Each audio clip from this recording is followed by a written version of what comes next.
The Huddle. On the Huddle this evening, Cameron Slater from whaleoil.co.nz. G'day, Cameron. G'day, Larry. Good to talk to you. And Barry Soper, our political editor, is with us. G'day, Barry. Hey, Larry. Barry, I'm going to come to you first. The first issue is the foreign fishing vessels. They're going to be banned from operating in New Zealand work. Well, they're going to be reflagged, aren't they? And I think this is actually good news. Some may question the 4 years it's taking to implement, but I don't think too many arguments against this one. Yeah, well, no, there's not. And it'll take time because it's got to be legislated for. The Fisheries Act has to be changed. So it's not going to happen overnight, and it does give them a transition period because, you look, once these things are registered under a New Zealand flag, then they would be deemed to be a New Zealand ship and would fall fully under New Zealand sovereignty. So all the laws that apply to our fishing vessels in this country and in terms of crew and what have you will then apply to them. So basically it's a big deal. Some foreign fishing companies obviously will take exception to it, but these things can't happen overnight. They'll have plenty of warning, so they won't be able to moan 4 years on when they have to treat their crews better. Cameron, treating crews better. Cameron, the thing about this is that these are New Zealand companies that are chartering these vessels. I think there's 12 companies in all 21 vessels, for financial reasons, obviously. So we've got New Zealand companies prepared to do this and let workers work in crap conditions. It's unbelievable. Well, it's kind of ironic too, because the main, shall we say, protagonists who have caused the situation to occur are in fact the larger companies like Sanford's and like the iwi fishing companies themselves. And it's ironic that the whole idea of the Maori fisheries settlement was to employ Maori in fishing, and yet they've contracted out to all these foreign fishing companies to do all of the work. And then you've got the Talley family on the other side, who are currently, the union movement is bashing them up on the meat workers' side, but they have a policy of only employing New Zealand boats and New Zealand workers. So, it's kind of the flip side of that, and I think this is going to be great. It's going to create employment opportunities. Certainly, it'll be better for those people to operate those boats actually from New Zealand rather than from overseas, and I think it's overdue. Could be about 1,500 jobs. I mean, a lot of them. I'm not going to say most of them, but a lot of them should go to Kiwis, Barry. Oh, absolutely. It's rather ironic, isn't it? Because this government, you'd have to say, has never really had a comfortable relationship with the trade union movement. But, for once, probably the first time in the 3.5 years they've been in power, you've got the Council of Trade Unions coming out and saying, good job, not before time, but look, we gave you the idea, you've done it, and thanks very much. We'll come back in just a moment. Cameron Slater and Barry Soper with me on The Huddle. It's now 16 to 6. News Talk ZB. Back on The Huddle with Barry Soper and Cameron Slater. Cameron, to you first, and this is Shane Jones and Mr. Liu. Mr. Jones is running the humanitarian line as a reason for approving citizenship.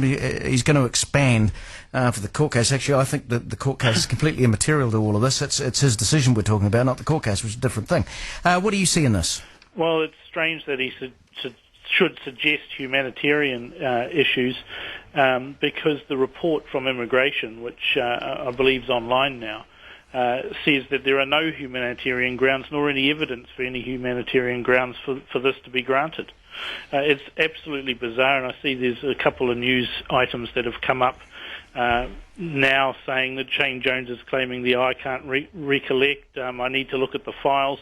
Doesn't seem that he looked at the files too closely back then when he made the decision, and that's what it really focuses on. We've got a Labour Party donor, we've got money changing hands, we've got favours being bestowed in terms of immigration and citizenship, and very strange, swearing-in ceremonies being held in caucus rooms or in committee rooms or whichever room it was. It's all very, very murky. And I think the overriding thing here is that David Shearer has been caught flat-footed on this, and Phil Goff and David Shearer have had 4 years to prepare for this. It was always coming down the line after Bill Yu was arrested and charged, and they're now only now professing to start looking at it. How do you see this, Barry? Oh, I think he's certainly got to answer some questions. He gave a short news conference today and really didn't shed the light that he should have shone on it. Certainly, John Key, he's entered into the fray today. He wants to know why he said yes to the application when his officials firmly said no.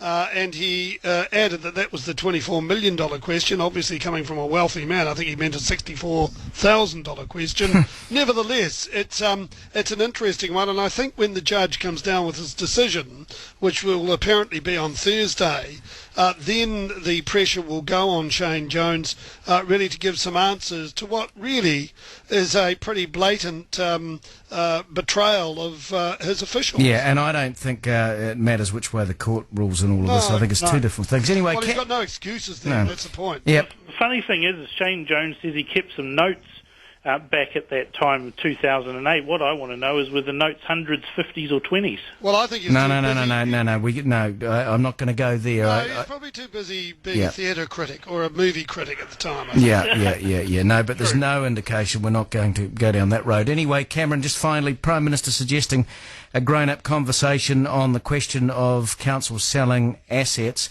Bob Parker, the Mayor of Christchurch, says no. Len Brown says no. How do you see it, Cameron, briefly? Well, Len Brown's talking about, the years and years of generations of people investing in the airport, for instance, and having this legacy. Well, the airport was moved from Whenuapai to Mangere, and there was a guarantee at the time that was moved to cover the costs of it, but there's certainly been no real legacy or investment by the people of Auckland and Auckland International Airport, and it's been pretty much a privately run company apart from some minority shareholdings there, and all of the costs and investment in the airport has come from that company. So it's a very strange position to take. What do you see in this, Barry, briefly? Well, I suppose something's got to give, doesn't it? When you've got ratepayers footing the bill, rates on rates every year increases, something's got to give. But whether the answer, and clearly the national government sees it as the answer, partially privatising